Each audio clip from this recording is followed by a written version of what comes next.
मोक्षमार्गस्य नेतारम् वेत्तारं कर्मभूभृताम्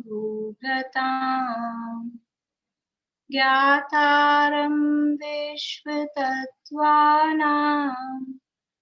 वन्दे तद्गुणलब्धये वन्दे तद्गुणलब्धये। मोक्षमार्ग के नेता एवं कर्म पर्वतों के भेदक और विश्व के सब तत्वों के ज्ञायक चेतन संवेदक सद्गुण आप समान प्राप्त हो यही भावना भाकर दे विनय पूर्वक करूं वंदना बारंबार जिनेश्वर देव बारंबार जिनेश्वर देव। तत्वार सूत्र नामक के महाशास्त्र है, आचार्य देव उमा स्वामी द्वारा रचित। इसके 6वें अध्याय की चर्चा हम कर रहे हैं और आश्रव तत्व का वर्णन इसमें किया जा रहा है। सबसे पहले यहाँ बताया आश्रव। यहाँ जो चर्चा चल रही है आश्रव की, मुख्य रूप से द्रव्य आश्रव की चर्चा यहाँ चल रही है। जो कर्मों का आना द्रव्य आश्रव है, उसकी चर्चा मुख्य रूप से यहाँ चल रही है। तो सबसे पहले आश्रव का स्वरूप बताया, आश्रव किसे कहते हैं और उनके भेद प्रभेद बताए। आश्रव कितने प्रकार के होते हैं, आश्रव किसे कहते हैं। सूत्र सुनाएंगे आप लोग कोई? मैं पूछना ही भूल गई। कल जिन्होंने सुना दिए थे वो नहीं, जो सुना चुके हैं वो रहने दें। जो कल जिन्होंने नहीं सुनाया वो सुना दीजिए। बोलिए चित्रांति।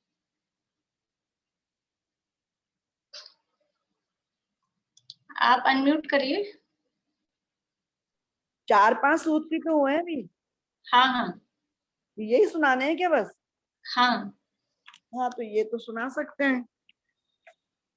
मैं सुना दूं? हाँ बोलिए।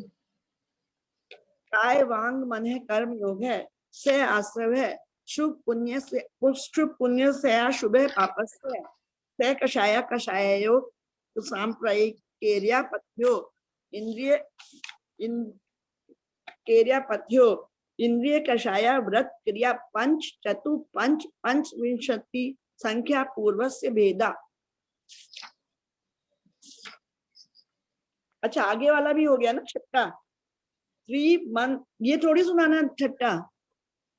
आपने याद कहाँ तक किए हैं वहां तक सुनाने। 5 छठा याद तक। ठीक है, बोलिए मीनू दीदी। काय वांग मने कर्म योग से आश्रव शुभ पुनस्या शुभ पापस्य से कषाया कषायो सांप्रयिक इर्यापत्यो इंद्रिय कषाय कषायाव्रत क्रिया पंच चतु पंच पंचविंशति पूर्वस्य भेदा। और तीव्र मंद ज्ञाता ज्ञात। हाँ बोलिए बोलिए। तीव्र मंद ज्ञाता ज्ञात भावाधिकरण वीर्य विशेषभ्य तद विशेष है। वो जो है ना वो पंचविंशति संख्या शब्द छूट गया था। हाँ, उसमें ठीक है। कांता आंटी बोलिए।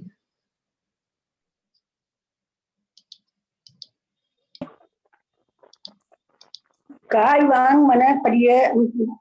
वांग मन कर्म योग से आश्रव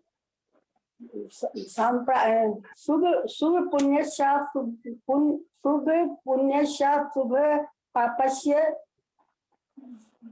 से कषायो सांप्रयिकेर्या पथ्यो इंद्रिय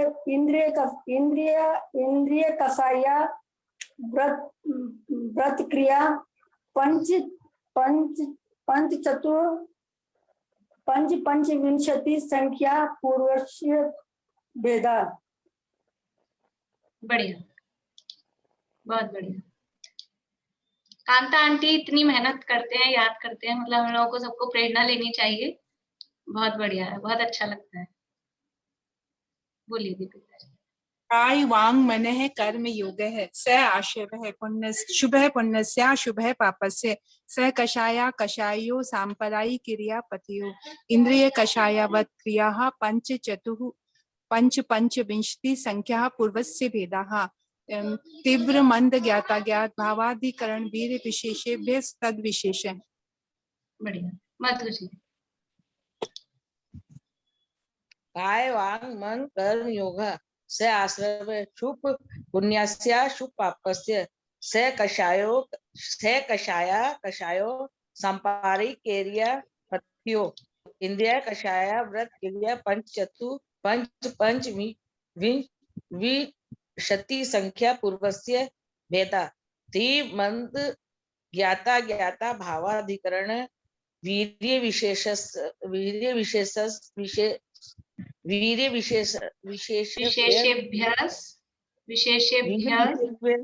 तत् विशेष।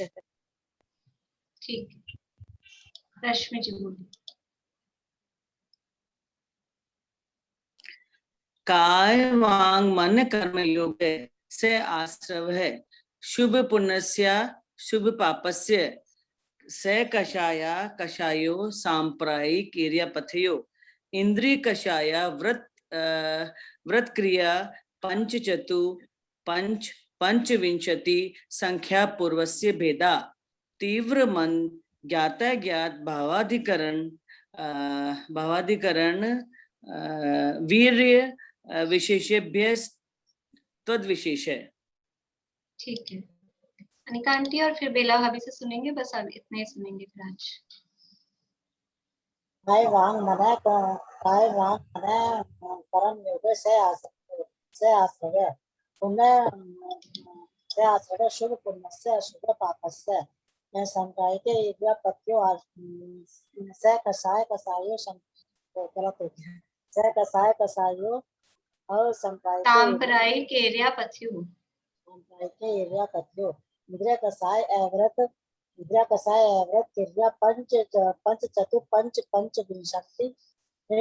पंचविंशति संख्या पूर्वस्य भेदा तीव्र मन ज्ञाता ज्ञात भाव अधिकरण वीर्य विशेषभ्य तद विशेष। ठीक है, बिल्ला भाभी।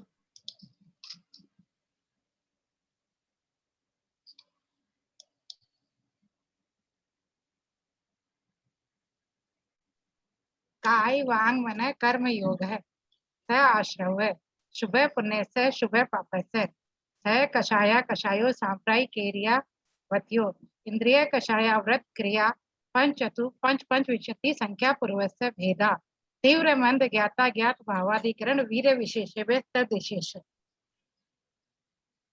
रेणु जी दोहराइए।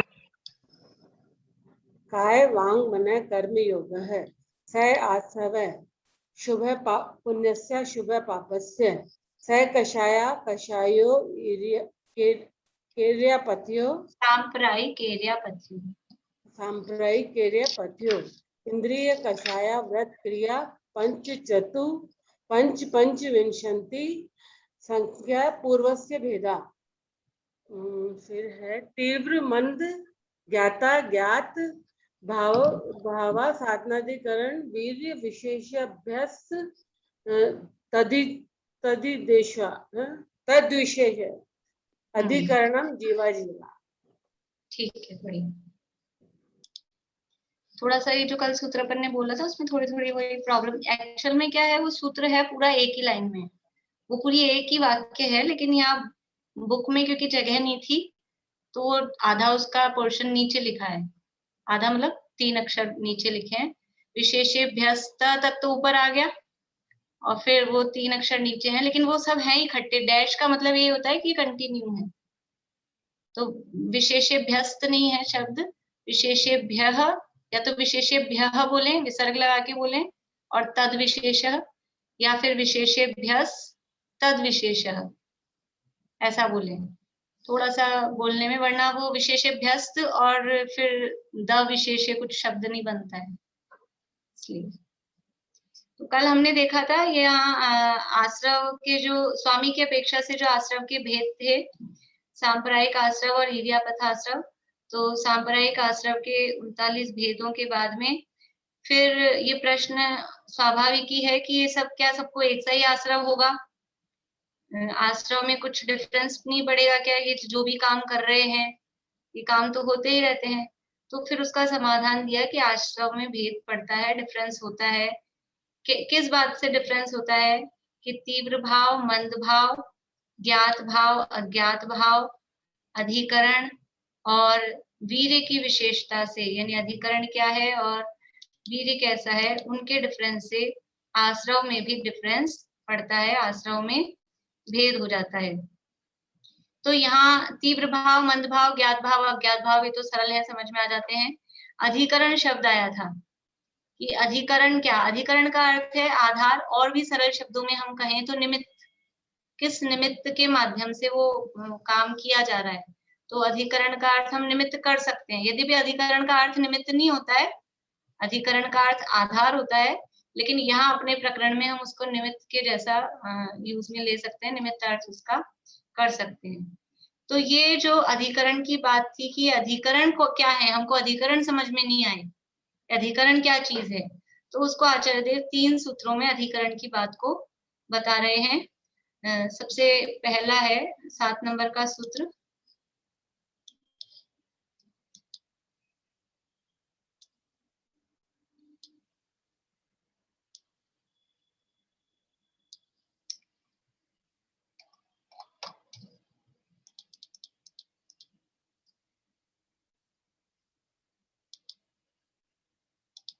देखिए 7 नंबर का सूत्र है,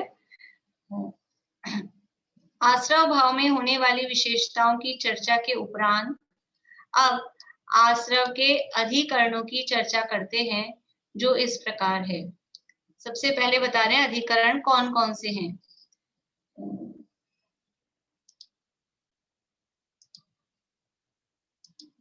कहाँ दीपिका जी, आप बोलिएगा पीछे। अधिकरणम जीवा जीवाहा, अधिकरणम जीवा जीवाहा, अधिकरणम जीवा जीवाहा, अधिकरणम जीवा जीवाहा। यानी अधिकरण है वो 2 प्रकार के हैं, 2 अधिकरण हैं। आश्रव के अधिकरण की बात चल रही है, आश्रव के अधिकरण 2 हैं। कौन कौन से 2 हैं? अधिकरण मतलब आश्रव के आधार, या अब हम सरल भाषा में कहें कि वो निमित्त कौन कौन होते हैं? जीवा जीवा, जीवा जीवा मतलब जीव और अजीव। अधिकरणम जीवा, तो जीवा नहीं है शब्द, जीव है, और आ में से निकलेगा अ, वा में जो आ की मात्रा है उसमें से निकलेगा अ, तो जीव और अजीव वो अधिकरण है। ये जो है थोड़ी बहुत अगर हम संस्कृत जानते हो कोई, तो जीवाहा ये बहुवचन है। अधिकरणम जीवाहा, जीवः अजीवः, मतलब ये बहुवचन दिया है, यानी जीव और अजीव वो आश्रव के अधिकरण होते हैं। मतलब एक सिंगल जीव नहीं, सिंगल जीव नहीं मतलब एक द्रव्य है वो आश्रव का अधिकरण नहीं होता है। जीव की और अजीव यानी पुद्गल की जो पर्याय हैं वो आश्रव में निमित्त होती हैं, वो आश्रव का आधार होती है। तो यहाँ पर्यायों का बात बताने के लिए ये बहुवचन दिया है। मूल जो द्रव्य है, देखिए एक तो जीव द्रव्य है, एक अजीव पुद्गल द्रव्य, अजीव द्रव्य नहीं पुद्गल द्रव्य है, एक जीव द्रव्य एक पुद्गल द्रव्य है। तो आश्रव में कारण निमित्त कौन बनेगा? जैसे कल हमने उदाहरण लिया था आधार, डंडा है हमारे हाथ में, तो वो डंडा वो एक्चुअल में वास्तव में पुद्गल द्रव्य है या कुछ और है? जो डंडा है हमारे हाथ में वो डंडा क्या है? अभी मैं ऑप्शन दे दूंगी तो 1 ही मिनट में आ जाएगा आप लोगों को, अगर बिना ऑप्शन के किसी को समझ में आ रहा हो। वो डंडा, इतना तो मैंने कहा, पुद्गल द्रव्य है या कुछ और है? बोले पारुल। पुद्गल द्रव्य की पर्याय है। बहुत बढ़िया है, कौन सी पर्याय है? चलो बंद हो गया, बोलिए सुधा जी बोलिए, कौन सी पर्याय है? अर्थ पर्याय। अर्थ पर्याय, डंडा। नहीं, गंध का कारण वो व्यंजन पर्याय। हाँ ठीक है, व्यंजन पर्याय है या स्कंद रूप पर्याय है, ऐसा कह सकते हैं। समान जातीय व्यंजन पर्याय, समान जातीय द्रव्य पर्याय है। वो डंडा है, वो स्कंद है।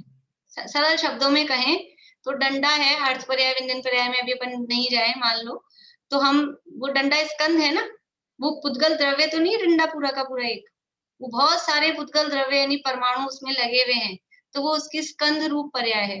तो जो भी कुछ भी इस तरह की चीजें हम लेंगे जिसके माध्यम से आश्रय हो रहा है, वो ओरिजिनल परमाणु किसी के हाथ में आएगा, सिंगल परमाणु, तो वो मूल पुद्गल द्रव्य अधिकरण नहीं हो सकता है। वो पुद्गलों के स्कंद ही कुछ ना कुछ जो भी क्रियाएं हम कर रहे हैं वो हमारे को स्कंधों के माध्यम से ही होंगी, तो वो स्कंद ही काम में आएंगे, इसलिए वो पुद्गल की पर्याय है। इसी तरह से जीव में जो मूल जीव द्रव्य है शुद्धात्मा, शुद्धात्मा वो आश्रव का निमित्त, आश्रव का कारण हो सकता है क्या? असली जीव तो वही है, जैसे शुद्ध पुद्गल द्रव्य वो परमाणु है, ऐसे शुद्ध जीव द्रव्य वो शुद्धात्मा। यदि वो शुद्धात्मा आश्रव का कारण हो जाएगा तो फिर आश्रव से छूटने का कारण कौन होगा? यदि शुद्धात्मा ही आश्रव का कारण होगा जीव, तो फिर आश्रव से छूटेंगे कैसे? उसके आश्रय से तो आश्रव से छूटते हैं।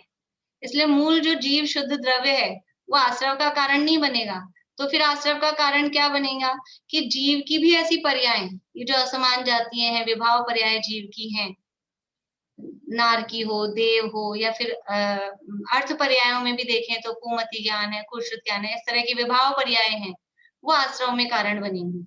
इसलिए मूल द्रव्य दोनों ही, ना मूल जीव द्रव्य आश्रव में कारण बनेगा, ना मूल पुद्गल द्रव्य आश्रव में कारण बनेगा। मूल पुद्गल द्रव्य होता है सिंगल परमाणु और असली जीव द्रव्य है वो शुद्धात्मा। तो जो शुद्ध द्रव्य है वो आश्रव में कारण नहीं बनते, उनकी जो अवस्थाएं हैं, उनकी जो पर्याय हैं, पर्याय मतलब उनकी अवस्थाएं, उनकी फॉर्म्स, वो उस आश्रव में कारण बनती हैं। तो ये पर्यायों को बताने के लिए यहाँ बहुवचन लगाया है, अधिकरणम जीवा जीवाहा। अगर बहुवचन नहीं लगाते तो भाई जीव द्रव्य है और अजीव द्रव्य है तो एक वचन से काम होता, लेकिन बहुवचन लगाया है, इसका मतलब है कि वो द्रव्य को कारण नहीं कह रहे, पर्यायों को कारण कह रहे हैं। जीव की पर्याय और पुद्गल की पर्याय, अजीव शब्द में यहाँ मुख्य रूप से पुद्गल को ही लेना है। पुद्गल की पर्याय और जीव की पर्याय वो आश्रव की अधिकरण है। मतलब आत्मा में जो आश्रव होता है, कर्म आते हैं, उसमें दो प्रकार के निमित्त होते हैं, एक जीव की पर्याय निमित्त होती है, एक पुद्गल की पर्याय निमित्त होती है। ऐसे दो प्रकार के निमित्त होते हैं, वो बताने के लिए यहाँ कहा अधिकरणम जीवा जीवाहा। आत्मा में, जीव में जो कर्मों का आश्रव हो रहा है, वो कर्मों के आश्रव में अधिकरण कौन है, निमित्त कौन बन रहा है? तो दो बन रहे हैं, या तो जीव की पर्याय या पुद्गल की पर्याय। ये दो प्रकार के निमित्त बन रहे हैं, वो इस सूत्र में कहा अधिकरणम जीवा जीवा। अब सबसे पहला जो है, पहला कौन सा अधिकरण है? जीव अधिकरण। पहले अधिकरण का नाम क्या हुआ? जीव अधिकरण।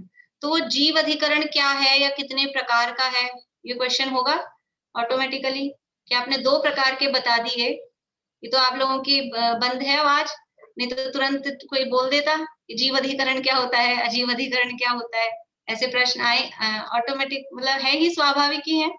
तो इसलिए आचार्य को पता था, तो सबसे पहले वो जीव अधिकरण बता रहे हैं कि जीव अधिकरण क्या है। और जीव अधिकरण होता है 108 टाइप का, 108 प्रकार का। आप लोग, बहुत लोग परिचित होंगे, सुना होगा, और बहुत अच्छी बात आज जिनको नहीं पता है उनको बहुत अच्छा लगेगा कि बहुत अच्छी बात आज उनको पता लगी। देखिए पहले सूत्र पढ़ते हैं, प्रीति बोलना।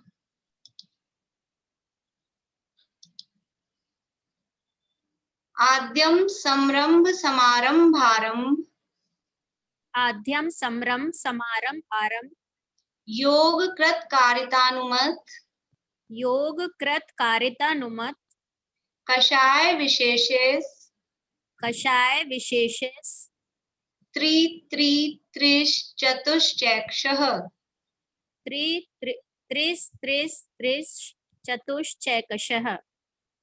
देखिए पहले मैं आपको सूत्र का संधि विच्छेद करके बता देती हूँ। या एक बार पूरा सूत्र और बोल लेते हैं फिर बोलते हैं।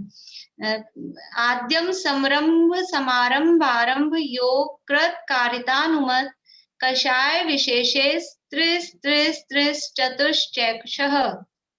आद्यम समरम समारंभ आरंभ योग कृत कारितानुमत कषाय विशेषेस त्रिस त्रिस त्रिश चतुश्चैकशः। देखिए आद्यम का अर्थ है आद्यम, आद्यम का मतलब है सबसे पहला, शुरू। आदि बोलते हैं, आदि का मतलब होता है शुरू वाला। आद्यम माने पहला। पहला कौन सा है इनमें से? पहला है जीव अधिकरण, तो पहले की बात कर रहे हैं जीव अधिकरण की। अब वो कैसे होता है? तो एक शब्द है समरंभ, समरंभ, फिर है दूसरा शब्द समारंभ।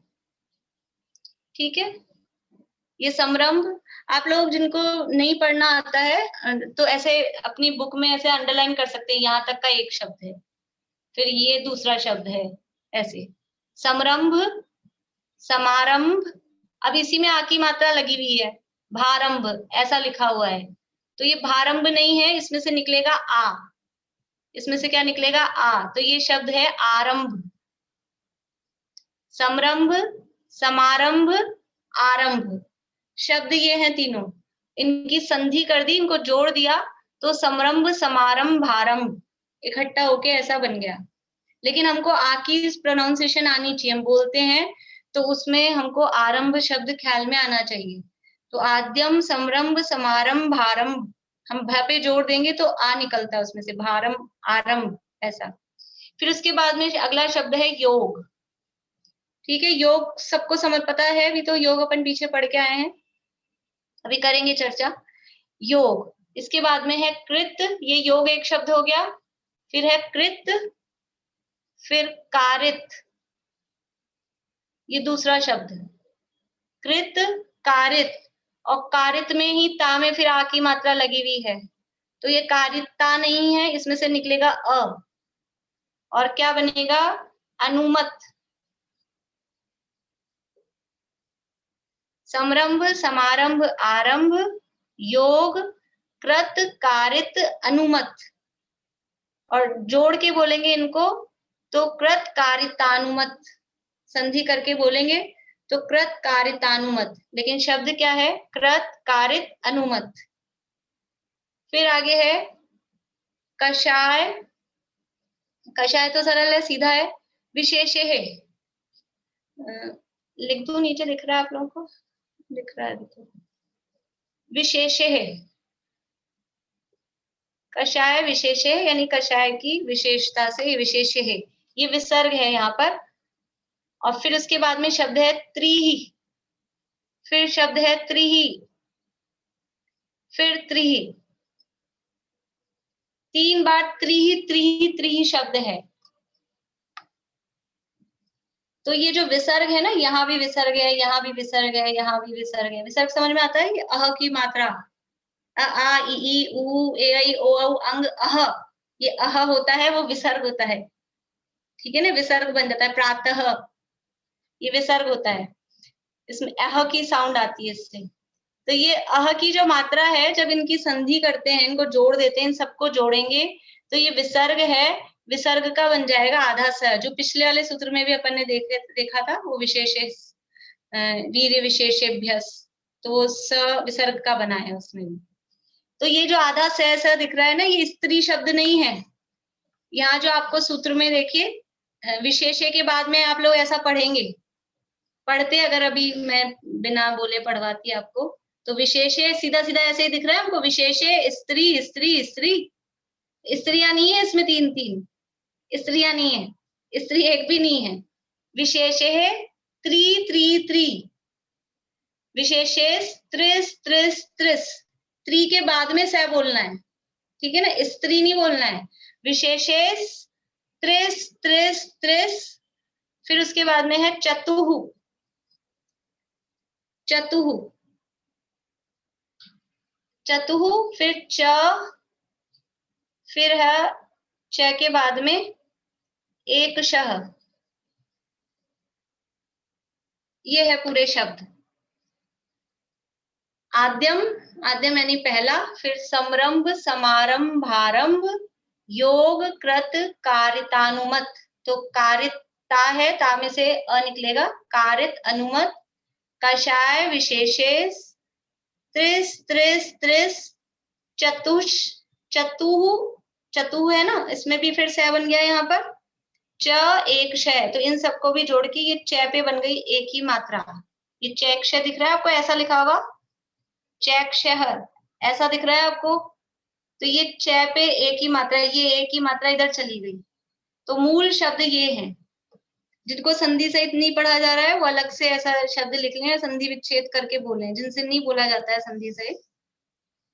आद्यम समरंभ समारंभ आरंभ योग कृत कारित अनुमत, कषाय विशेषे, त्रिहि त्रिहि त्रिहि, चतुः च एकशः, ये शब्द हैं मूल। अभी अर्थ बताऊंगी और मैं, और इनको संधि सहित बोलेंगे तो आद्यम समरंभ समारंभ आरंभ योग कृत कारितानुमत, कषाय विशेषे, त्रिस त्रिस त्रिस, चतुष चैकशः। दीदी तो बुक शेयर हो रही है ना, तो आपका ठीक से पूरा दिख नहीं रहा है बोर्ड। अच्छा, ये स्टॉप कर दूं? हाँ, ठीक, थैंक यू। अभी दिख रहा है सबको? तो यहाँ तक समझ में आ गया। ये जो से जो है आधे से उसका है एक्चुअल में विसर्ग, तो आधा से को हमको त्रि के बाद में बोलना है, ठीक है, त्रि के पहले नहीं बोलना है वरना स्त्री हो जाएगा, स्त्री नहीं है। विशेषेस यहाँ पे आधे से पे रुकना है, फिर त्रिस त्रिस त्रिस, चतुष चैकशः, चतुष चैकशः। चय का अर्थ क्या है, चय का विशिष्ट अर्थ है, हम बाद में देखेंगे।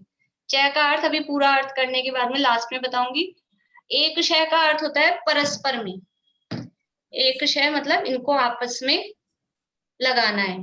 कैसे लगाना है कि 108, इस एक लाइन में आपको 108 नाम याद करा दिए, एक लाइन याद कर लेंगे, एक सूत्र आपको लगेगा हमको 108 कैसे याद होंगे, 108 प्रकार के जीव अधिकरण, ये याद हो गए एक लाइन में। क्या है, समरंभ समारंभ आरंभ, ये कितने हैं, 3, त्रि इधर, तो ये हो गए 3, समरंभ समारंभ आरंभ, 3 चीजें हो गई। इसके बाद में है योग, योग कितने होते हैं, योग कितने होते हैं, योग 3 होते हैं।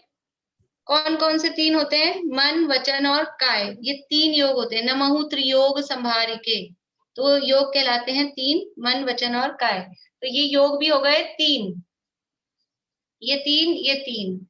इसके बाद में ये त्रि लिखा था, एक त्रि यहाँ गया, एक त्रि यहाँ गया, फिर कृत कारित अनुमत, ये हो गई 3 चीजें, कृत कारित अनुमत, 3 चीजें ये हो गए 3। और कषाय कितनी होती है, चतुः, यानी कषाय होती है 4, तो कषाय हो गई 4। समरंभ समारंभ आरंभ 3, 3 योग, कृत कारित अनुमोदना ये 3, और 4 कषाय, इनको आपस में कर दो गुणा, 3 गुणा 3 गुणा 3 गुणा 4, 3 मल्टीप्लाई बाय 3 मल्टीप्लाई बाय 3 और मल्टीप्लाई बाय 4, तो कितना होगा, 3 तिया 9, 9 ती 27 और 27 चौके 108, ये हो गए आपके 108। समझ में आ रहा है, ये कहीं बोलते हैं हम पहले, बोलिए रश्मि जी, कहाँ बोलते हैं, ये प्रति उसमें आता है ना आलोचना पाठ में। हाँ, याद है आपको लाइन है? हाँ, कृत्यकारित अनुमोदन के, ये मैं एक बार बोल दूं क्या, मेरे को एक बार ये बोल दूं क्या पूरा ये वाला, अभी मैं बुलवाऊंगी सूत्र में, अभी बुलवाऊंगी, ठीक है। ओ यहाँ से शुरू नहीं है, यहाँ से शुरू यहाँ से नहीं है। अच्छा, शुरू से बोलूं क्या?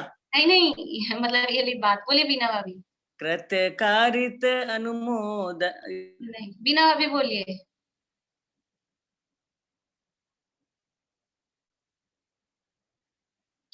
अनम्यूट करिए, हाँ फिर म्यूट हो गया। समेरम समारमे आरंभ, मने वचतने कीनी प्रारंभ, करते कारित अनुमोदन, कृतकारित मोदन करिके क्रोधादि चतुष्टय धरिके शत 8 जो इम भेदन्ते। याद है, ठीक चलिए ठीक है, बढ़िया, ठीक है। ये सबके हैंड रेज ये बताने के लिए थे। चलिए, तो ये 108 प्रकार से ये जीव अधिकरण कहे हैं, यानी ये आश्रव के आधार हैं, आश्रव के निमित्त हैं, यानी 108 प्रकार से जीव पाप करता है। और ये 108, अभी इन सब शब्दों के अर्थ भी हम देखेंगे। इन 108 पापों से बचने के लिए, ये 108 प्रकार से हम जो पाप करते हैं उनसे बचने के लिए ही हम 108 बार जाप देते हैं, माला फेरते हैं। माला में कितने मणि होते हैं, कितने मोती होते हैं? 108। तो 108 प्रकार से ये हम पाप करते हैं, और इन 108 प्रकार के पापों का प्रायश्चित करना, समझ लीजिए, प्रतिक्रमण करने के लिए 108 बार हम फिर जाप देते हैं, उसका ये प्रतीक है। लेकिन पता तो होता नहीं है, बस वो फटाफट काउंटिंग कर देते हैं कि क्यों, कैसे हम पाप कर रहे हैं और किस किस तरह से हमारे जीवन में पाप हो रहे हैं। देखिए, इन शब्दों के अब अर्थ देखते हैं अपन, क्या क्या अर्थ है इनके।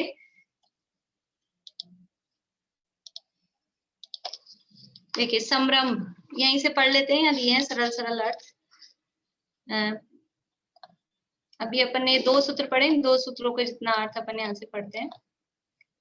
विगत सूत्र में अधिकरण की चर्चा आई है, उसी बात को स्पष्ट करते हुए कहा गया है कि आधार की अपेक्षा आश्रव 2 प्रकार का होता है, जीवाश्रव और अजीवाश्रव। आधार की अपेक्षा, देखिए अलग अलग अपेक्षाओं से आश्रव के भेद बताए जा रहे हैं। पहला तो हमने किया था शुभ अशुभ परिणामों की अपेक्षा से, शुभाश्रव अशुभाश्रव। फिर स्वामी की अपेक्षा से भेद किया, सांप्रदायिक आश्रव, इर्यापथ आश्रव। अब ये आधार की अपेक्षा, अधिकरण की अपेक्षा से आश्रव 2 प्रकार का है, जीवाश्रव और अजीवाश्रव। यहाँ जीवाश्रव के 108 प्रकार बताए गए हैं। तात्पर्य यह है कि जीव के 108 प्रकार के भावों से कर्मों का आश्रव होता है। 108 प्रकार के भाव जीव के होते हैं, उससे कर्म आते हैं, इसलिए जीवाश्रव को भाव आश्रव भी कहते हैं। आलोचना पाठ में हम प्रतिदिन बोलते हैं, समरंभ समारंभ आरंभ मन वच तन कीने प्रारंभ। ये आ गए 3, समरंभ समारंभ आरंभ 3। फिर मन वच तन, ये आ गए योग, ये हो गए 3। फिर कृत कारित मोदन करिके, ये हो गए 3। और क्रोधादि चतुष्टय धरिके, 4 हो गए कषाय। ये कितने हो गए, इनको आपस में मल्टीप्लाई करेंगे, 3 3 3 और 4 को, तो शत 8 जो इन भेदन ते अघ कीने परिच्छेदन ते तिन की कहूं को लो कहानी तुम जानत केवल ज्ञानी। अब सबसे पहला शब्द है समरंभ। समरंभ किसे कहते हैं? किसी काम के करने के संकल्प को, निर्णय कर लिया हमने, डिसाइड कर लिया, उसको कहते हैं समरंभ। देखिए, यहाँ अब ये बात चल रही है पाप आश्रव की मुख्य रूप से। यहाँ जो पूरी चर्चा चल रही है 99% समझ लो मुख्य रूप से का मतलब कि ये पाप वाली जो आश्रव की है मुख्यता से सारी बात यहाँ पर चल रही है। तो किसी काम के करने का संकल्प हमने कर लिया, जैसे कुछ भी पाप का काम है, आज तो मैं उसको पिटाई लगाऊंगा, ऐसा हमने हिंसा का संकल्प कर लिया। अभी लगाई वगाई कुछ नहीं है, लेकिन ऐसा मन में सोच लिया, आज तो उसकी पिटाई करूंगा ही। तो ये हो गया संकल्प, ये हो गया समरंभ। फिर उसके साधनों को इकट्ठे करने को समारंभ। अभी हमने मन में निर्णय किया था कि उसकी पिटाई करूंगा, और फिर किससे पिटाई करूंगा ये और सोच लिया, तो कोई डंडा ढूंढ लिया कि कोई स्केल ढूंढ ली, जो भी कुछ भी, तो वो साधन इकट्ठे कर लिए। पहला हुआ था मन में निर्णय, फिर बाद में उसकी तैयारी भी कर ली, वो हुआ समारंभ। और फिर वो व्यक्ति सामने दिखा और शुरू हो गए पिटाई करना, तो वो कार्य का शुरू कर देने को आरंभ कहते हैं। वो जो काम हमने निर्णय किया था, जिसके लिए साधन जुटाए थे, वो काम शुरू कर दिया, उसको कहते हैं आरंभ। जैसे समझ लीजिए, तो हिंसा की बात हुई, दूसरी तरह से लें, आज हमने डिसाइड कर लिया हम शाम को भोजन में समझ लीजिए इडली बनाएंगे, ऐसा हमने डिसाइड कर लिया, तो ये निर्णय हो गया, तो ये हो गया समरंभ। फिर हमने क्या किया उसके लिए, तो दाल चावल धोएंगे, भिगोएंगे, तो वो काम हमने धोने का भिगोने का काम कर दिया, तो ये हो गया समारंभ, निकाला, इकट्ठा किया, वो काम किया। और फिर कार्य शुरू कर दिया, समझ लीजिए हमने अभी निकाला है, डब्बे में से दाल चावल निकाले, इकट्ठे किए, तो ये समारंभ। और फिर हमने धोया, भिगोया शुरू कर दिया, या पीसना चालू कर दिया, ये जो काम शुरू कर दिया, बनाना शुरू कर दिया, तो वो कार्य शुरू कर देने को कहते हैं आरंभ। इसलिए जैसे रसोई के काम भी हैं, ऐसे बोलते हैं आरंभ के काम है, कई बार ये शब्द आता है, ये आरंभ के काम है, यानी जिन कामों में हिंसा होती है, पाप होता है, वो आरंभ कहलाते हैं। व्यापार धंधा, रसोई बनाना आदि, ये सब आरंभ के काम है। तो सरल है, संरंभ यानी किसी भी काम का संकल्प कर लिया, ये संरंभ। फिर उसकी तैयारी करी, इकट्ठा कर लिया सामान, वो समारंभ, और शुरू कर दिया वो काम, तो वो कहलाता है आरंभ। ये 3 टाइप हो गए, संरंभ, समारंभ और आरंभ। अब अगले 3 है कृत, कारित और अनुमोदना। स्वयं करना कृत है, कोई भी काम है उसको अपने हाथ से किया, जो हमने निर्णय लिया था, वो निर्णय और जो काम कर रहे हैं वो खुद अपने हाथ से कर रहे हैं, तो वो कहलाता है कृत। कृत यानी करना, खुद ने किया। फिर खुद तो नहीं कर रहे, लेकिन दूसरों से कराना, दूसरों से कराना कहलाता है कारित, जिसे हम बोलते हैं करवाना। एक है करना, दूसरा है करवाना। करना कृत, करवाना कारित। और तीसरा है किए गए कार्य की सराहना करना, वो अनुमोदना है। खुद ने भी नहीं किया, दूसरे से कह के भी नहीं करवाया, कोई कर रहा था, किसी ने किया था, लेकिन उसकी अनुमोदना की, आप बहुत अच्छा काम कर रहे हो। देखिए अच्छे काम में भी अनुमोदना होती है, खराब काम में भी अनुमोदना होती है। अच्छा काम भी किया जाता है, खराब काम भी किया जाता है। यहाँ बात चल रही है मुख्य रूप से खराब कामों की, पाप की। तो कोई भी काम, अब समझ लीजिए अनछना पानी यूज लेना है, हम खुद तो यूज लेते नहीं है, लेकिन अब क्या करें, खुद ने तो त्याग कर रखा है, तो दूसरे से कह के अब तुम वो पानी वहां से लेके तुम ये काम कर दो, यहाँ ढोल दो, ये कर दो, जो भी, तो दूसरों से करा लिया ये।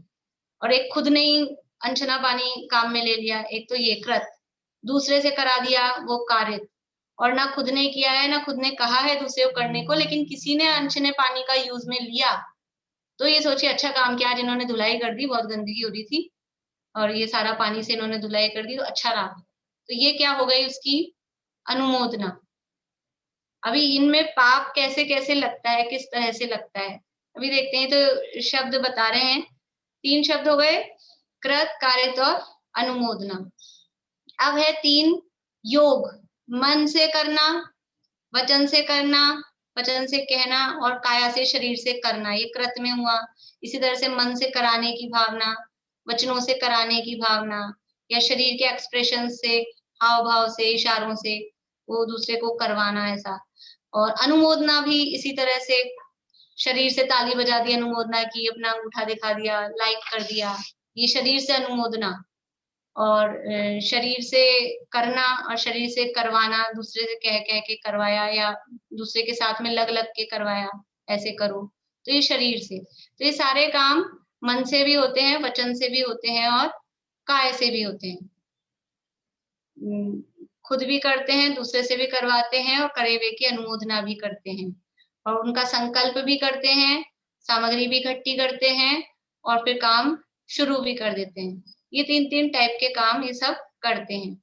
अब ये कैसे करते हैं ये काम, कि इन कामों को करते समय कषाय और साथ में होती है। कौन कौन सी कषाय है, ये 4 कषाय है, क्रोध, मान, माया, लोभ। तो इन कामों को करते समय कभी क्रोध के साथ, कभी मान के साथ, कभी माया के साथ, कभी लोभ के साथ, इस तरह से ये 4 कषायों पूर्वक ये सारे काम किए जाते हैं। तो इस तरह से मन, वचन, काय और 4 कषाएं पहले स्पष्ट की जा चुकी हैं, यहाँ पढ़ रहे हैं हम स्क्रीन पे। इन सबके परस्पर गुणा कर देने पर 108 भंग बन जाते हैं। तात्पर्य यह है कि क्रोधादि 4 और कृत, कारित आदि 3 के भेद से कायादि योगों के समरंभ, समारंभ और आरंभ से विशिष्ट करने पर, विशिष्ट मतलब उनको आपस में गुणा करने पर प्रत्येक के 36-36 भेद होते हैं। 4 कषाय हैं और कृत कारित अनुमोदना 3 और मन वचन काय और समरम समारंभ आरंभ, यानी हर कषाय के इस तरह से 3 ये जो है 3 तो कृत कारित अनुमोदना, 3 समरम समारंभ आरंभ और 3 योग, इनसे गुणा करेंगे तो हर कषाय के 36-36 भेद हो जाएंगे। तो टोटल देखेंगे तो उनके 108 भेद हो जाते हैं। देखिए यहाँ करके बताया है और आप सबको लिखना है, पूरे 108 नाम कॉपी में लिखना है सबको, तब समझ में आएगा कि कैसे बनेगा। देखिए यहाँ पढ़ते हैं कैसे। सबसे पहले क्या करना है, 3 चीजों को स्थिर रखना है, एक चीज में परिवर्तन करना है। ठीक है, 3 चीजों को कांस्टेंट रखना है, एक में चेंज करना है, तो वो एक के सारे भेद निकल के आएंगे।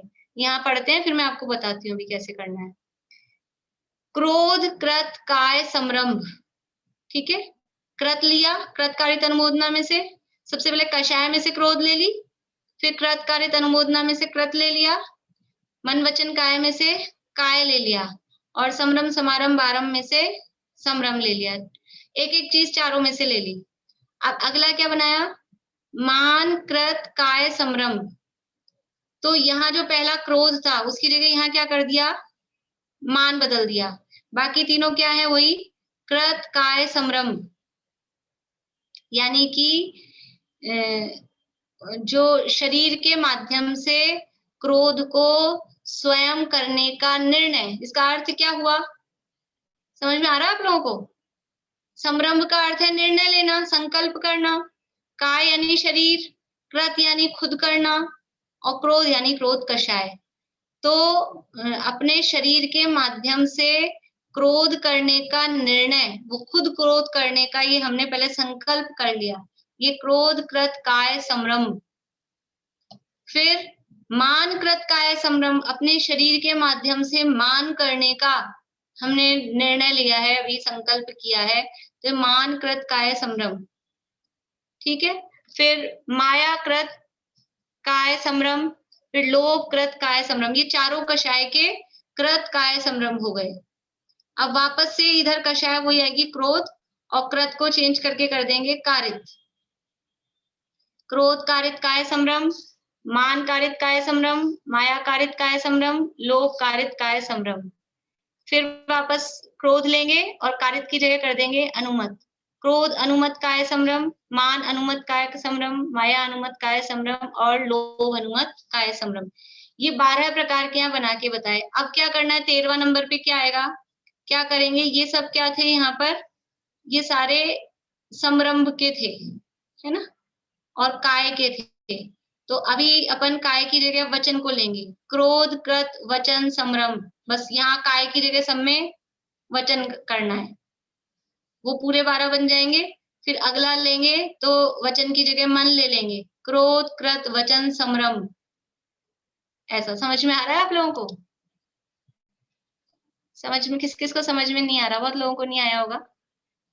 ऐसा कुछ कठिन नहीं है। देखिए बात क्या है, आप लोग ट्राई करना इसको शांति से बैठ के। वो लिखने के लिए मैं इसलिए कह रही हूँ, ऐसा लगेगा कि बोरिंग सा काम है, लेकिन लिखेंगे तो अपने को चीज क्लियर हो जाएगी कि कहाँ क्या बदल रहा है, कैसे कैसे हम पाप करते हैं। हम मन से पाप करते हैं, हम वचन से पाप करते हैं, हम काया से, शरीर से पाप करते हैं। और मन वचन काया के माध्यम से अकेले हम खुद नहीं करते, हम अपने मन वचन काया के माध्यम से खुद भी करते हैं, दूसरों से भी करवाते हैं, मन में ही दूसरों से करवाते हैं। अभी अपने भावों को हम नोटिस करें, ऐसा होता है कि नहीं होता है? हम अपने मन में ही सोच सोच के कि मैं उससे ऐसा करवाऊंगा, मैं उससे ऐसा करवाऊंगा, हम मन में ही दूसरे से करवा रहे हैं, दूसरे से करवाने का निर्णय कर रहे हैं, दूसरे से करवाने के लिए मन में ही सामग्री इकट्ठी करा लेते हैं और मन में ही वो चालू भी हो जाता है। होता है कि नहीं होता है? किस किस के साथ होता है कभी ऐसा? हाथ खड़ा कर सकते हैं ऐसे करके, होता है कि नहीं होता है? हमको अपने भाव तो पकड़ में आए, पकड़ में आएंगे तो हम छोड़ने का, और जिसको नहीं लग रहा कि मेरे साथ होता है तो वो नोटिस करके देखना। बढ़िया, नीचे कर लीजिए, नोटिस करें हमारे मन में ऐसे भाव चलते हैं कि नहीं चलते।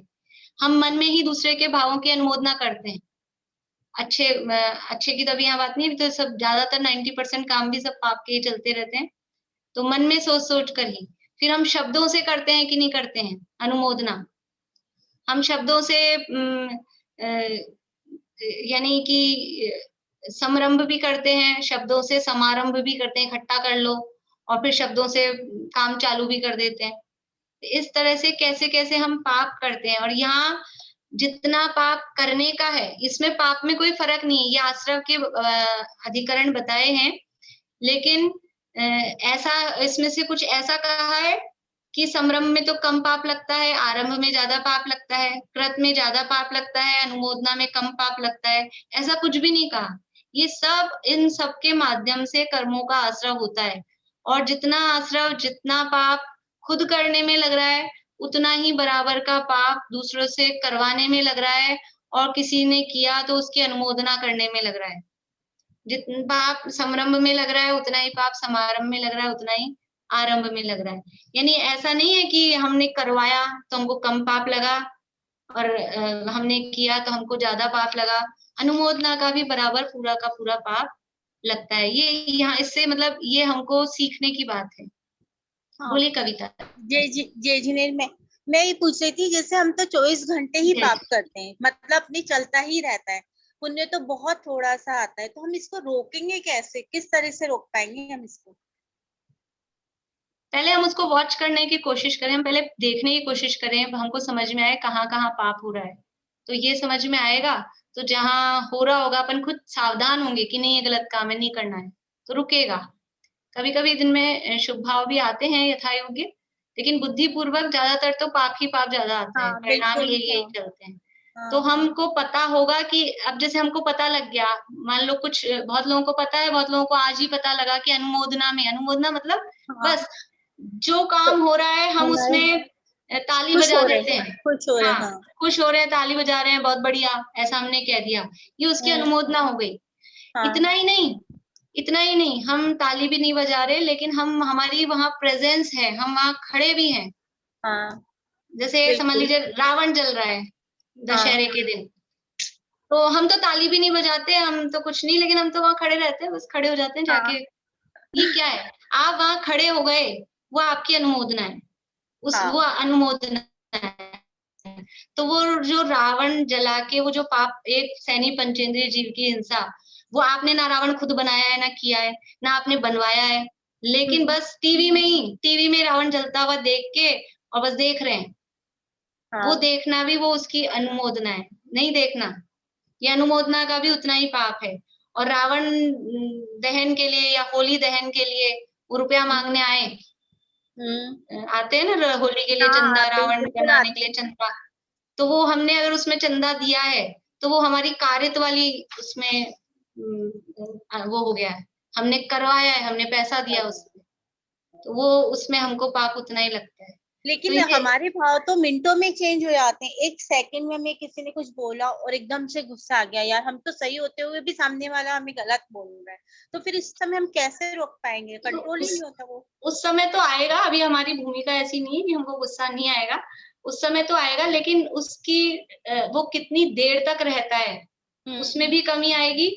और जैसे जैसे हम गहराई में उतरेंगे तो पहले जितना जल्दी जल्दी आता था उसमें भी कमी आएगी। थोड़ी कमी आती है, पर हो सकता है इसमें बहुत लंबा भी टाइम लगे, और हो सकता है बाहर वालों को पकड़ में नहीं भी आए, लेकिन अपने को समझ में आता है, खुद को थोड़ा बहुत समझ में आने लग जाता है। दूसरों को पकड़ में आए नहीं आए ये कुछ जरूरी नहीं है। हो सकता है दूसरा आदमी तो यही सोचे कि इनको तो वही गुस्सा आ रहा है, लेकिन वो वास्तव में जो समझते हैं, जो इन चीजों को पकड़ते हैं, तो वो उसमें कमी आती ही आती है, वो खुद अपने भावों को नोटिस करते हैं। तो ये व्यर्थ के पाप हमारे जीवन में हो रहे हैं, छोटी छोटी सी बातों में। अभी मतलब कौन कौन सी बातें हैं डेली लाइफ की, बहुत जरा सी बातें होती हैं। समझ लीजिए कोई काम कर रहा है, मान लीजिए किसी ने वैक्सीन लगवाई है या किसी ने एलोपैथी दवाइयां ली है, वो उसकी मजबूरी हो सकती है, मतलब सबकी अपनी अपनी परिस्थितियां होती है, लेकिन हमने ना लिए ना लग कर मतलब कोई मतलब है, लेकिन हम उसकी जबरदस्ती अनुमोदना करते हैं, बढ़िया किया आपने कर लिया, ऐसा कर करके प्रेशर करते हैं, दूसरे को प्रेशर करते हैं। और भी बहुत सारी चीजें होती हैं, अभी तो ये तो जितने भी बातें हैं वे ऐसी बातें हैं कि हमको हमारे से गृहस्थी में निभे नहीं। मैं भी बताऊं तो ऐसा लगेगा क्या है ये, हम किसी की एनिवर्सरी में जाते हैं, हम किसी की शादी में जाते हैं, ये किस चीज की अनुमोदना है तो पाप की ही अनुमोदना। शादी होके एनिवर्सरी होके वो हो क्या रहा है उसमें, वो अब्रह्म का ही तो सेवन हो रहा है। बिल्कुल हाँ। शादी विवाह में अब हम उसकी वहां, लेकिन अब ये हमारी भूमिका की मजबूरी कमजोरी है कि हम जाते हैं, जाना पड़ता है, छोड़ नहीं पाते हैं, लेकिन वो होता है, हो रहा है उससे। ऐसा नहीं कि उसमें दिवाली की लाइटिंग हुई, दिवाली की लाइटिंग हुई और हम अपने घर में तो एक भी पटाखा नहीं छुड़ाते, एक भी नहीं करते, लेकिन लाइटिंग देखते हैं।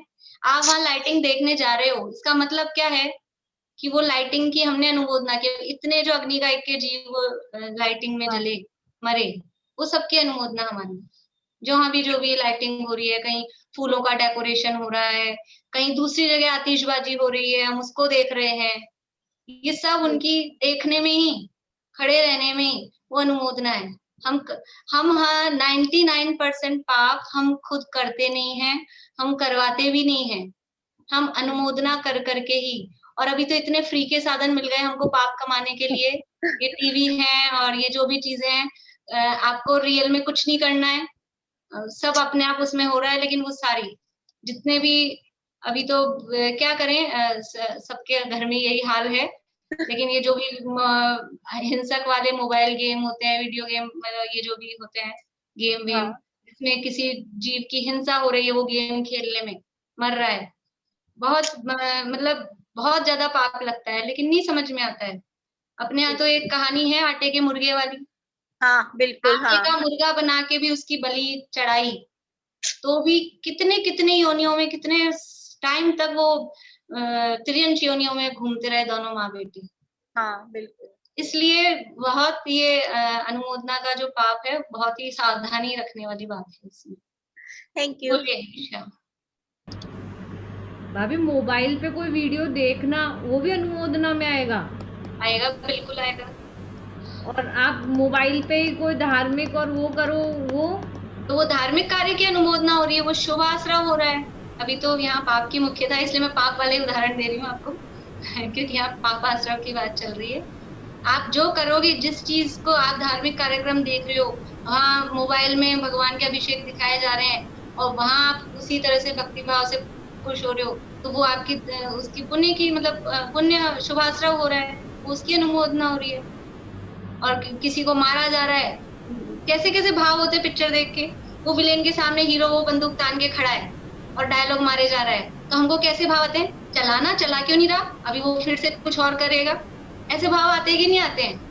पहली बार कोई मूवी देखो, पहले की नहीं देखी हुई हो, तो ऐसा विचार सबको आता है, चला क्यों नहीं रहा, ये चला क्यों नहीं रहा, उसको उस समय मार देना चाहिए था, उसको तभी मार देना चाहिए था। ऐसे परिणाम आते हैं वो पिक्चर देख के। हम क्योंकि हम पूरे उसमें इन्वॉल्व हो जाते हैं, हम अपने आप को ही वहां घुसा लेते हैं, हम अपने आप को उसमें समझ लेते हैं, तो वो इसलिए वो अनुमोदना हम हाथ से नहीं कर रहे, लेकिन हम पूरा पाप कर रहे हैं। ऐसा हमने भाव नहीं कर रहे, हमने तो खाली एक वो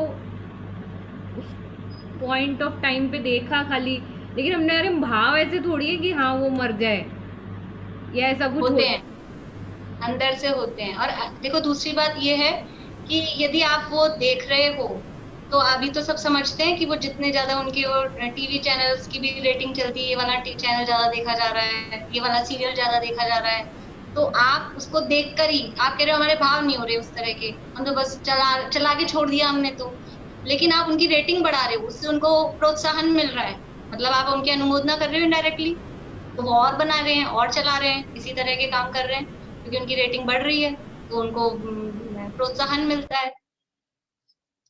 बोलिए शशि जी। इवन न्यूज़पेपर को पढ़कर भी तो यही कहा जाता है ना कि न्यूज़पेपर की न्यूज भी अपने लिए वही समरम समारम आरंभ वाली बात है। उसी में आती है, उसी में अनर्थ दंड एक पाप होता है, अनर्थ दंड वाले पाप है।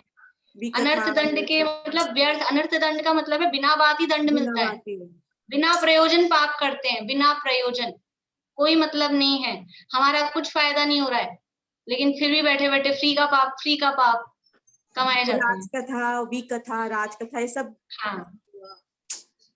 बोलिए बेला भाभी। भाभी बच्चों के कपड़ों में भी तो जैसे ना ये टेडी बेयर वगैरह ये सब बनेगा था, और फूल पत्तियों में भी क्या उतना ही दोष है जितना भी अपन जैसे फिगर में तो कहते वो हैं चर्चा अगले सूत्र में आएगी। वो जो चित्र वगैरह वाली बात है वो अगले सूत्र में आएगी। निवर्तना, निक्षेप, संयोग, निसर्ग वाली जो बातें हैं उसमें भी उसी तरह का वो दोष आएगा। ये तो अभी बहुत कम बात की है अपन ने, और करेंगे। आप लोग सोचना, ऐसे तो आश्रम हम पे लगता ही रहेगा कि हम तो सब कुछ ही, जैसे हमें टीवी में आप कहते हो जैसे धर्म के भी हम चला के रखते हैं और किचन का काम करते रहते हैं, या कभी कुछ खा भी लिया तो वो तो सब चलता ही रहता है। और आजकल घर में अक्सर पारस जिनवानी चलता है या ये मोबाइल में कुछ ना कुछ चलता रहता है, और साथ साथ काम को इतना टाइम तो बैठ के सुनने का तो होता ही नहीं है घर में। ये तो 2 क्लास ही हम करते हैं बैठ के। हाँ देखो, टीवी धार्मिक चल रहा है और काम कर रहे हैं वो कोई बात नहीं, भी अपना उपयोग उसमें लग रहा है, वो इतना कोई खराब नहीं है। लेकिन ये जरूर कोशिश करें कि खाते समय, अभी और आगे आएगी ये सारी बातें, कि भोजन करते समय धर्म की चर्चा, पढ़ना, सुनना, बोलना नहीं करना चाहिए। झूठे मुंह जिनवाणी बोलना नहीं, पढ़ना नहीं, झूठे हाथ लगाना नहीं, झूठी जगह ऐसे डाइनिंग टेबल वगैरह पे रखना नहीं। वो थोड़ा हमको विवेक रखना चाहिए। बाकी दिन भर तो अब किचन में खाना बना रहे हैं और काम कर रहे हैं, वो चल रहा है तो सुन रहे हैं, हमारे कान में वही तो जा रहे हैं। नहीं तो उपयोग कहीं कहीं दूसरी बातें, अगर उसमें उपयोग लग रहा है अपना क्या चल रहा है तो दूसरी बातों से बच जाएंगे। नहीं तो घर गृहस्थी की इसकी उसकी भलाई बुराई वो ख्याल में आती रहेगी। इसलिए उसमें कोई बुराई नहीं है, वो कोई बात नहीं है। लेकिन जो टीवी में सीरियल और पिक्चर और गाने और जो भी इस तरह की चीजें आ रही है, उन सब की बात है यहाँ, कि उनकी हम खुद नहीं कर रहे, लेकिन उनकी अनुमोदना हमारे माध्यम से इस तरह से होती रहती है। ज्योति जी, जैसे कोई बीमार आदमी लेटे हुए सुन रहा है धर्म का, तो उसमें भी पाप है क्या? देखिए, अशक्त अवस्था है ना, अशक्त अवस्था है, इसलिए वो चलता है। मतलब अब वो उठ ही नहीं सकता है तो करे क्या? और अब उसको देख के, अच्छा अभी जैसे आजकल क्या हो गया, मंदिरों में कुर्सियां उर्सियां लग गई। पहले नहीं होती थी कभी भी, कम से कम 20 साल पहले आप देखो तो कुर्सियां उर्सियां नहीं होती थी। अब मंदिरों में कुर्सियां, क्योंकि मैक्सिमम लोगों के घुटनों में दर्द और ये हो गया, तो ज्यादा पहले एक आध मिल जाएगी कोई विशेष पर्टिकुलर के लिए कि भाई इनको प्रॉब्लम है। अब वो बहुत सारी 10-15 कुर्सियां रखी हैं, तो अच्छे खासे जवान भी जाते हैं, नीचे बैठते ही नहीं है, कुर्सी पे ही बैठना है। तो वो उसमें दोष है, उसमें दोष है कि आप स्वस्थ हो, आप बैठ सकते हो, फिर भी कुर्सी पे ही बैठे हो, वो गलत। मतलब लेटे हुए सुना दे तो कोई दोष नहीं है, ठीक। अब जो आदमी मरणासन होगा तो लेटा ही रहेगा, फिर सुनाए नहीं तो क्या करें, उससे बैठा नहीं जाएगा तो सुनाएंगे, सुनाना चाहिए, कोई दिक्कत नहीं है। बोलिए भाभी, जैसे अपन बकामर सूत्र जी सुनते हैं, उसमें अभिनय नहीं होता क्या? अपन ऐसे किचन में चालू कर दिया, स्तुति और ये सब तो चलो नहीं होता, लेकिन ये बकामर सूत्र जी छह डाला जो ऐसी है, उसमें अभिनय नहीं होता है क्या? किचन में खड़े खड़े सुन रहे हैं।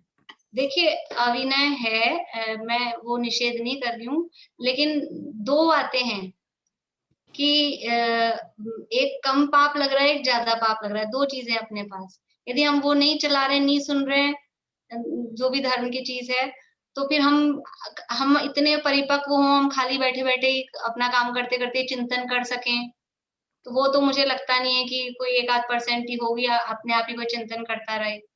तो हमको अवलंबन चाहिए, तो वो कुछ चलता रहेगा तो हमारा उपयोग उसमें लगेगा। तो थोड़ी अगर अभिनय हो भी रही है तो वो नेग्लेक्ट करनी होगी, उस पर ध्यान नहीं देना। जैसे ऐसा बोलते हैं, वास्तव में जिनवाणी कैसे पढ़नी चाहिए? जैसे भगवान के हाथ लगाते हैं ना, बिल्कुल शुद्ध वस्त्र पहन के, नहा धोकर शुद्ध वस्त्र पहन के भगवान को छू सकते हैं, वैसे ही भगवान की वाणी है जिनवाणी। तो इसको भी वास्तव में नहा धोकर शुद्ध वस्त्र पहनकर ही हाथ लगाना चाहिए। लेकिन अब इतनी कड़क वो रख दें तो कौन जिनवाणी पढ़ेगा? आज के जमाने में तो कोई नहीं पढ़ेगा फिर। इसलिए अब वो छूट चल रही है। वास्तव में तो इतनी ही विनय और शुद्धता जिनवाणी के साथ में होनी चाहिए। बिस्तरों में बैठ के नहीं पढ़ना, और बहुत सारी बातें हैं, भी आगे आएंगे सूत्र। लेकिन अब किसी को, जैसे अब इन्होंने कहा कि लेटे हुए को सुनाया कि नहीं सुनाया दोष लेगा, अब वो बिस्तरों में तो लेटे हैं, क्या करें?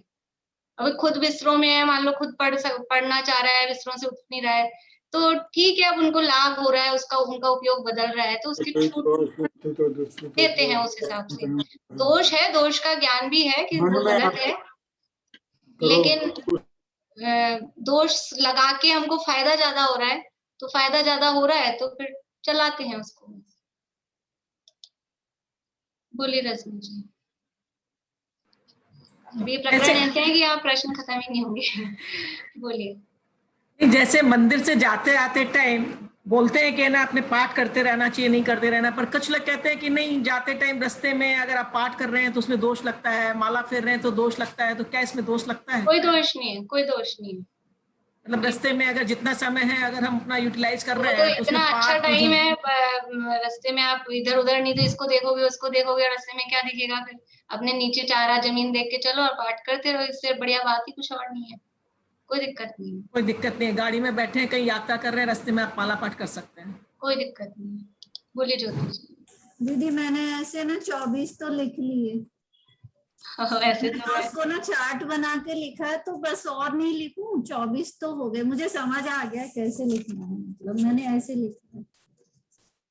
देख लीजिए आपको जैसे हो समझ में, मतलब लिख जैसे आपको टाइम हो उस हिसाब से कर लीजिएगा। मैंने यहाँ पे ये लिखा है, दिख नहीं पा रहा है और फिर यहाँ पे कृत लिख वो लिया। मैंने आपको स्पॉटलाइट भी किया लेकिन वो दिख नहीं पा रहा है।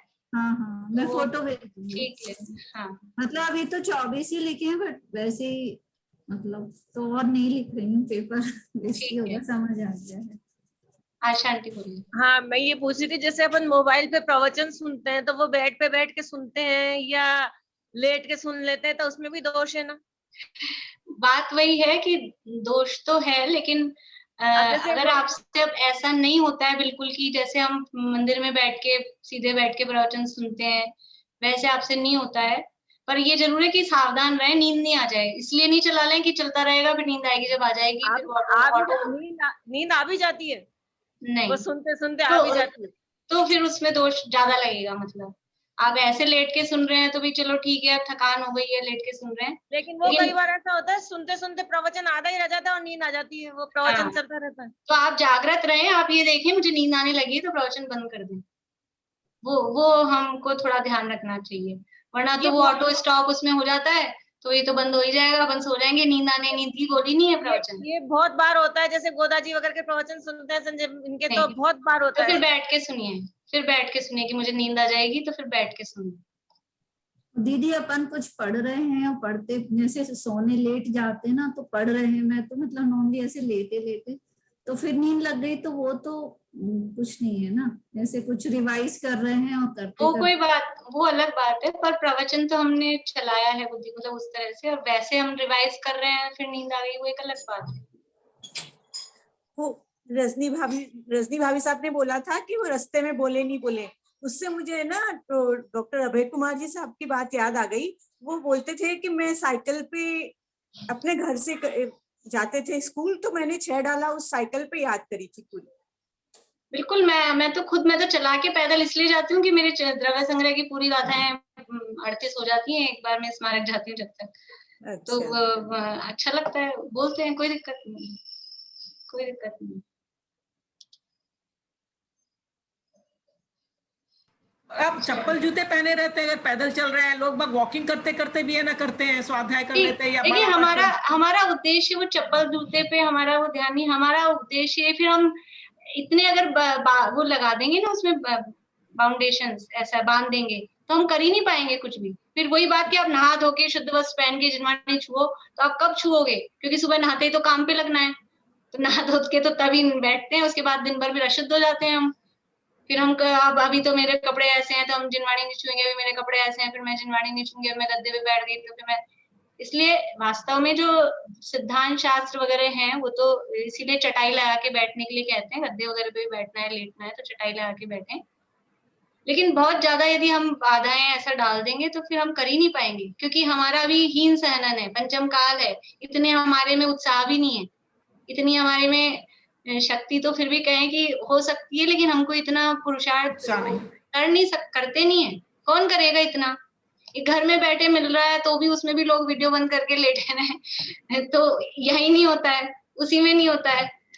तो और तो क्या कहीं उठ के कहीं जाना नहीं है, कोई कब उठ के चल के जाना है कि क्या कुछ धूप में निकलना है, घर में हो रहा है, फिर भी बहुत कम, कितने से लोग होते हैं, कितने से लोग अटेंड करते हैं, बहुत कम है। इसलिए इतनी हम बांधेंगे, थोड़ा बहुत पाप यदि लगता है तो उसको हम प्रायश्चित कर लें, लेकिन हमारा उपयोग उसमें लगता है तो कोई ऐसी बुराई वाली बात नहीं है। मतलब मॉर्निंग वॉक में जा रहे हैं बिना नहाए धोए, चप्पल जूते पहने हुए तो भी कर सकते हैं आप, नमोकार की माला फेर लो या कुछ मन भी। में बोल सकते हैं ना, मन में, मुंह से उच्चारण नहीं। जैसे देखिए जो अशुद्धि की अवस्था होती है 3 दिन की महिलाओं की, उसमें भी मन में विचार करने का निषेध नहीं है, मुंह से उच्चारण करने का निषेध है, हाथ से छूने का निषेध है, तो मन से तो विचार करते ही तब भी।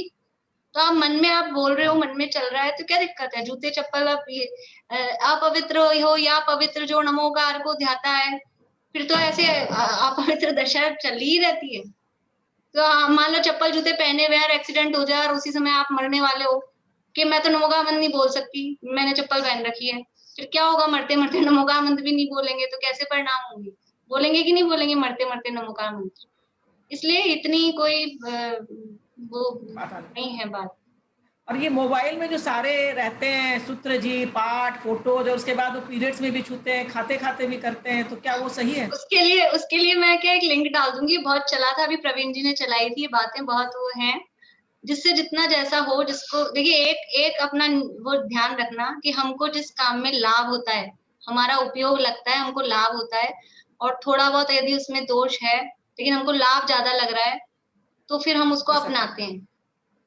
और हम ये सोच सोच के कि ये दोष है, ये दोष है, ये दोष है, और फिर हम सबको ही छोड़ दें, तो फिर करेंगे क्या? सही।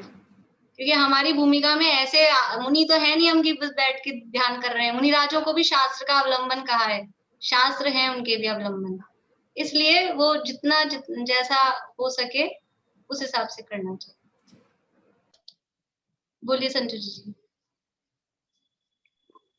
ये जैसे आप अनुमोदना का पाप बताया, तो जैसे अपने सीपर है, घर में बाइयां या अपने होली दिवाली इनकी मिठाई या गिफ्ट मांगती है, तो अपन इनको जैसे होली के नाम पे पैसे देते हैं, अनुमोदना का पाप लगेगा ना? हाँ, तो आप उनको महावीर जयंती की आप अपने त्योहार के हिसाब से दो कि हमारे त्योहार ये होते हैं, हम इस पे देते हैं, तो उसको ठीक है, उसको तो 2-3 बार चाहिए त्योहारों के नाम पे, तो आप अपने त्योहारों पे दे दीजिए, वीर शासन जयंती पे दे दीजिए, महावीर जयंती पे दे दीजिए, अपने दिवाली महावीर निर्वाण उत्सव के हिसाब से दे दीजिए, अपने त्योहारों पे आप उनका प्रभावनांग भी होगा। हाँ, कि इनका त्योहार है। हाँ बिल्कुल, और देना चाहिए उनको भी, कुछ लगे कि हाँ इनका त्योहार है तो देना चाहिए, लेकिन अपने त्योहारों पे दें। हमारे को प्रसन्नता है, कल शांतिनाथ भगवान के 3 कल्याण थे, हमको प्रसन्नता हो तो हम दे दें उसको, तो दे सकते हैं, अपने त्योहारों पे दे सकते हैं। मैं ये पूछी थी, जैसे मासिक धर्म के घर में होता है कोई, तो अपन जैसे कोई कैसेट चल रही है, अब टीवी पे प्रवचन चल रहे हैं, तो वो भी नहीं सुन सकती क्या? वो लोग घर में यदि चल रहे हो तो सुन सकते हैं, चल रहे हैं तो कान में पड़ेंगे ही ना, कोई दिक्कत नहीं है। ठीक है, बोलिए। यही बात पूछनी थी कि जैसे भी शिविर लगा, 3rd डे था, तो वो शिविर हम जैसे बाद में 4th डे 5th डे फिर बाद में तो हम एग्जाम दे सकते हैं ना, 3 दिन सुन सकते हैं ना उस शिविर को? देखिए वैसे चला के सुनने जाने का तो मना करते हैं, चौथे दिन में तो कोई दिक्कत नहीं है, चौथे दिन में कोई दिक्कत नहीं है, लेकिन कोई दूसरा जैसे उन्होंने कहा चल रहा है घर में, किसी दूसरे ने चला रखा है, नहीं किसी को जैसे शिविर में ज्वाइन होना है, उसको 3rd डे है, तो फिर उस समय क्या करे? अभी सुने कि नहीं सुने? हाँ, तो वो 3 दिन के लिए तो मना करते हैं, निषेध करते हैं। अब आप वहीं रुके हुए हो, वहीं जैसे शिविर वाली जगहों पे जहाँ वाल स्पीकर लगे हुए हैं, कान में आवाज आ रही है।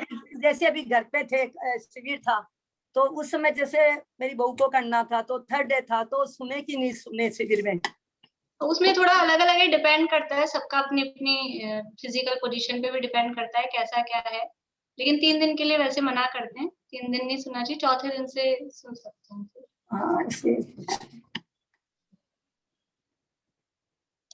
चलिए बहुत टाइम हो गया, ये इन प्रकरणों में प्रश्नों का अंत नहीं रहेगा, जो भी है, पर बस बात ये है अपने भावों को संभालने की, अपने भावों को संभालें कि जो भी सब हो रहा है हमारे भावों के आधार पे पाप लग रहे हैं।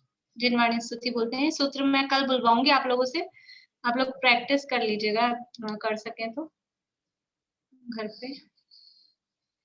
शशि जी आप बोलिए जिनवाणी स्तुति।